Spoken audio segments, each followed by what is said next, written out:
What's up, everybody? My name is Deatra L. I am founder of Feed Worldwide.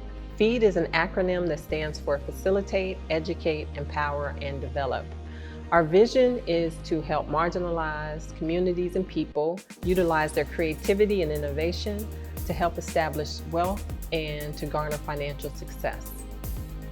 We're very excited about our Feeding the Renaissance initiative, which is in its 5th year. This year, we're kicking off an online educational program that is designed to feed the minds of our youth with Black history. But this program is really for everyone who wants to be fed knowledge about our ancestors and their contributions to American culture and history, but also world culture and history. So to kick off the initiative, I thought it fitting to begin with a topic that is very pertinent today, and that is voting. So I would like to talk about the Civil War and the amendments that culminated from the war, and then talk about the women's suffrage movement that really started before the Civil War but paralleled that movement. And then I will conclude the discussion talking about a very dynamic and powerful Black woman during that time, Francis Ellen Watkins Harper. I wanted to begin the discussion with the Civil War to give some context to the women's suffrage movement, as well as the work that Francis Ellen Watkins Harper committed herself to.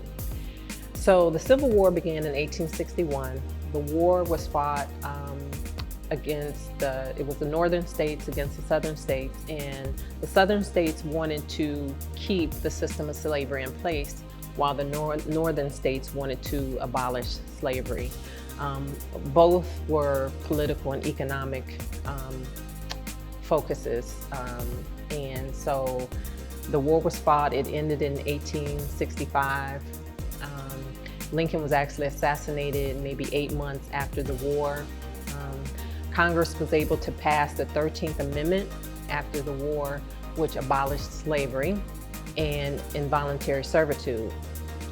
But there was an exception in that amendment that said it was okay in cases of punishment for a crime.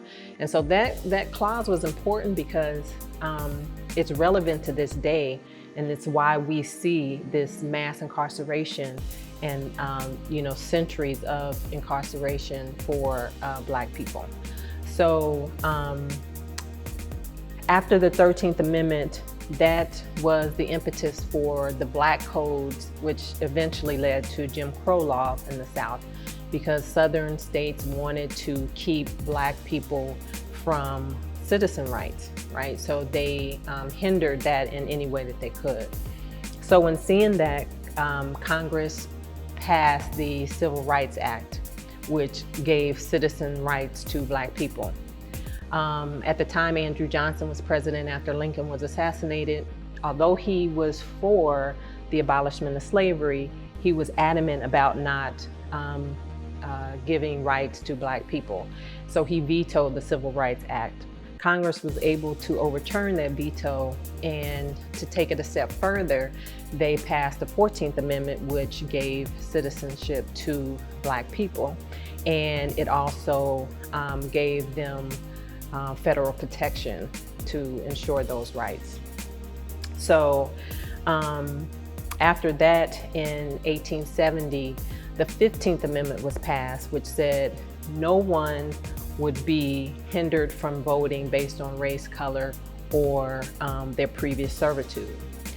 That's important because they had to put another act in place, because at every turn, Black people were being hindered from voting.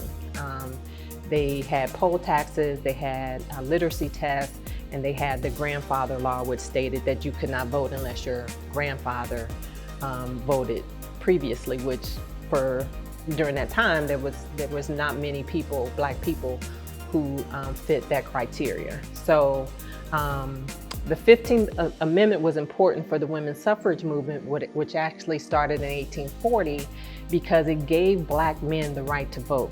Now, Susan B. Anthony and Cady Stanton were the leads of this women's suffrage movement, middle-class, privileged white women, right? So they were infuriated because how dare this country give Black men the right to vote before white women. And so that separated the women's suffrage movement based on race. But Black women were very strategic during that time, and they were very committed to the cause. So in that, I'm going to go back and talk about this dynamic, brilliant woman, Francis Ellen Watkins Harper. So she was born in 1825. At the age of 3, she was born free. At the age of 3, her parents died and left her orphaned. Her uncle, Reverend William Watkins, adopted her. He was a very prominent figure in her life. He was the head of the Negro school, and he was an educator. And this is where she was taught, and she learned about abolitionism and lynching, and she learned about her spirituality. So he was a very important figure in her life.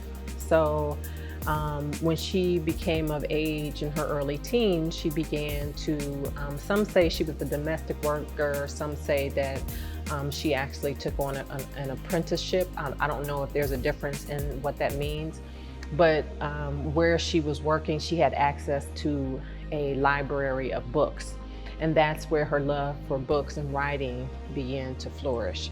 In 1845, at the age of 20, she published her first book of poetry titled Forest Leaves.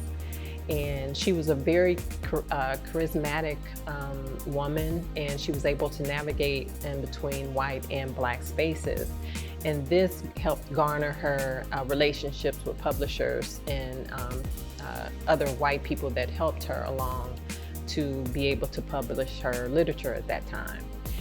She also used her personal income to finance benevolent causes such as the Underground Railroad, which she became very active with assisting in that movement.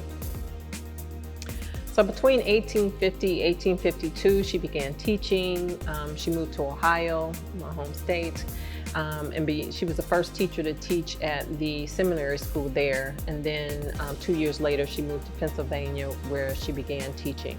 In Pennsylvania is when she realized her purpose and her journey needed to be with the plight of Black people and freeing slaves and fighting against these causes that she so believed. So at that time, Maryland had passed the fugitive law, which stated that any free Black that traveled back to the state could be arrested as a runaway slave. She heard about this gentleman that was captured when he went back as a free slave, and he ended up being beaten and murdered. And so that really was a turning point for her to really dive into her mission to fight for these causes. She began speaking publicly throughout the country. And remember, this time, women could not even vote, and they definitely could not speak in public places. So it was a risk for her to do that. But she was speaking alongside Frederick Douglass and William Phillips and other abolitionists at that time. So she really put herself on the line, as well as the others, to get this message across and to fight for these movements that she so believed in. She eventually married a gentleman, Mr. Harper, who had 2 children. He unfortunately died a few years after they were married, and so she really was able to throw herself in her writing and her literature, publishing several books and books of poetry after that time. I wanted to highlight her because I appreciated how she used her creativity and her voice to move these issues forward, which is really the impetus of what our organization does and looks to help other young creatives to do. So in concluding, I want to read one of her poems that she wrote that really struck a chord with me. So the title of this poem is Bible Defense of Slavery. Take sackcloth of the darkest dye and shroud the pulpits round. Servants of him that cannot lie, sit mourning on the ground. Let holy horror blanch each cheek, pale every brow with fears. And rocks and stones, if ye could speak, ye will might melt to tears. Let sorrow breathe in every tone, in every strain ye raise. Insult not God's majestic throne with the mockery of your praise. A reverend man whose light should be the guide of age and youth, brings to the shrine of slavery the sacrifice of truth. For the direst wrong by man imposed, since Sodom's fearful cry, the word of life has been unclosed to give your God the lie. Oh, when ye pray for heathen lands and plead for their dark shores, remember slavery's cruel hands make heathens at your doors. Thank you so much for spending this time with me. Thank you for journeying with us through our Feeding the Renaissance initiative. We hope that you will stay tuned for the videos to come. Peace and blessings, and God bless.